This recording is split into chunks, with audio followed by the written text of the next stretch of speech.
Hello à toi, bienvenue. J'avais juste à cœur de te partager un texte euh, que j'ai écrit qui sort des nuits que je viens de traverser et je souhaitais le mettre en mots simplement. Donc je vais te le lire avec mon âme, avec tout ce qui vibre en moi pour lui donner son intensité telle qu'elle doit être. L'appel du vivant. Il est des nuits qui ne ressemblent à aucune autre. Des nuits où le corps devient sanctuaire, où chaque tension est un battement d'âme, où chaque douleur est une prière en mouvement. J'écris ces lignes depuis un lieu que je ne connaissais pas encore, un espace de silence, habité, où l'amour ne cherche plus à réparer, mais simplement à accueillir tout ce qui est. Ce que je m'apprête à partager n'est pas une histoire, ni même un témoignage, au sens classique du terme. C'est un accouchement, un souffle sacré, une traversée, un cri muet qui devient chant intérieur. J'ouvre cette porte avec le cœur nu, en offrande à tout ce qui est. Un jour, se sentiront appelés à ne plus fuir leur propre intensité. Car derrière les spasmes, derrière les résistances, il y a la paix, il y a l'amour, il y a la naissance de soi.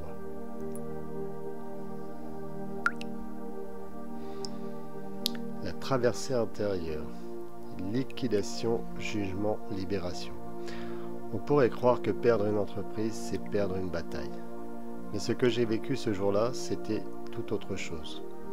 Une forme de jugement divin. Non pas pour me punir, mais pour me redresser dans ma vérité la plus nue. Tout s'est effondré à l'extérieur. Mais à l'intérieur, c'était un alignement fulgurant. Comme si la vie elle-même m'avait placé face à ce que je ne voulais plus porter. La culpabilité sourde, l'injustice tapie dans les recoins de ma chair. Les vieux schémas qui tournaient en boucle, à faible intensité. Comme les murmures qu'on finit par ignorer à force de les entendre. J'ai longtemps observé ces blessures avec distance, avec conscience, en essayant de ne pas m'identifier à elles. Mais elles étaient là, vivantes, incrustées dans la mémoire de mon corps, comme des traces invisibles d'un passé non digéré. Et puis quelque chose a basculé ces dernières semaines, pas dans ma tête, ni dans mes pensées, mais dans mon corps. Une libération réelle, une mise à jour vibratoire. Un désenvoûtement de l'intérieur, pas spectaculaire mais profond, comme si chaque cellule s'était souvenue qu'elle était libre. Qu'elle n'avait plus à porter le poids du monde, ni celui de l'échec. Ce que j'avais cru être une fin s'est révélé être un passage, un acte de grâce déguisé en catastrophe. Et je sens aujourd'hui que ce passage touche à son terme, non pas parce que je l'ai compris, mais parce que je l'ai incarné.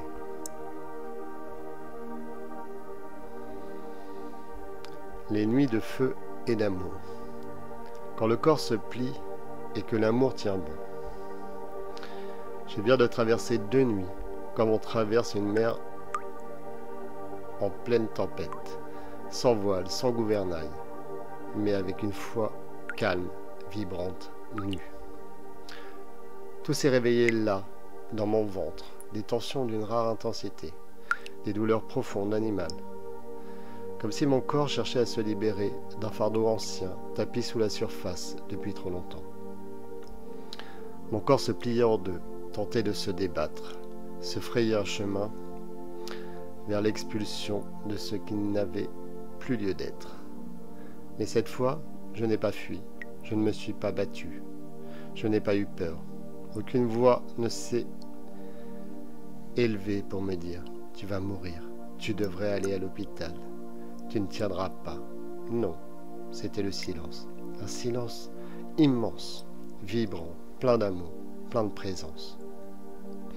J'étais là, pas en résistance, pas dans la panique, juste dans l'accueil absolu. Comme si une autre partie de moi, plus vaste, plus ancienne, plus douce, était venue m'enlacer depuis l'intérieur.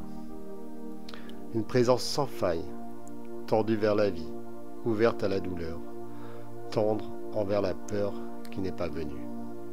Ce n'était pas confortable, mais c'était grandiose. Un accouchement ni mental, ni émotionnel. Un accouchement dans la chair. Un relâchement cellulaire, une libération vibratoire. Une vérité incarnée dans le spasme du vivant. Et j'ai pleuré, non de douleur, mais d'amour.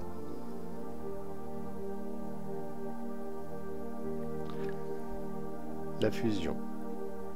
Quand le feu du plexus embrasse le cœur. Au sortir de ces nuits de feu, j'ai senti une nouvelle circulation, comme un champ intérieur qui s'alignait pour la première fois. Un lien ancien et pourtant neuf, entre mon plexus solaire et mon cœur. Deux mondes qui ne s'étaient jamais vraiment parlé. Le premier, siège de mes luttes, de mes affirmations, de mes peurs de perdre, de mes élans à tout conquérir. Le second, temple de ma tendresse, souvent relégué au second plan, quand il s'agissait d'agir, de tenir, de prouver. Et là, sans prévenir, ils se sont reconnus. Une chaleur douce est montée du ventre. Non plus comme une tension, mais comme une offrande.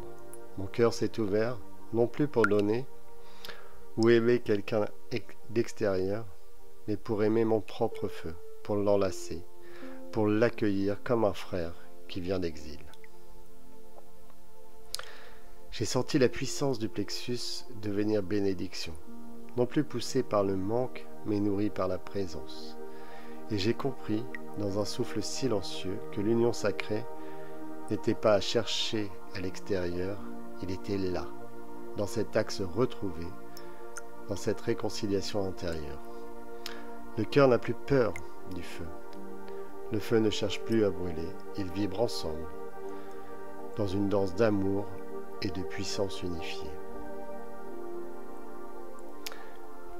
Gratitude et offrande. En hommage à la vie qui traverse, je ressens aujourd'hui une gratitude profonde, calme, vibrante, presque silencieuse. Pas une gratitude pensée, mentalisée, mais une reconnaissance viscérale. Merci à mon corps de n'avoir jamais cessé de croire en moi, même quand mon esprit doutait, même quand mes émotions prenaient toute la place. Merci de t'être plié sans rompre. Merci d'avoir parlé, crié, soufflé, jusqu'à ce que je sois enfin prêt à t'écouter. Merci à la douleur de m'avoir montré le chemin vers l'accueil. Merci à la peur de s'être tue quand l'amour est devenu assez vaste. Merci à la vie de m'avoir tout pris pour me rendre l'essentiel. Ce que je viens de vivre, je ne le garde pas pour moi, je l'offre tel qu'il est, à celles et ceux qui se sentent appelés à traverser sans fuir, à rencontrer la vérité nue derrière les résistances. Je ne vous donne pas un modèle, je tends simplement un miroir d'amour pour que chacun puisse y voir peut-être le reflet de sa propre grandeur oubliée, car nous sommes tous à notre manière des accoucheurs d'âme.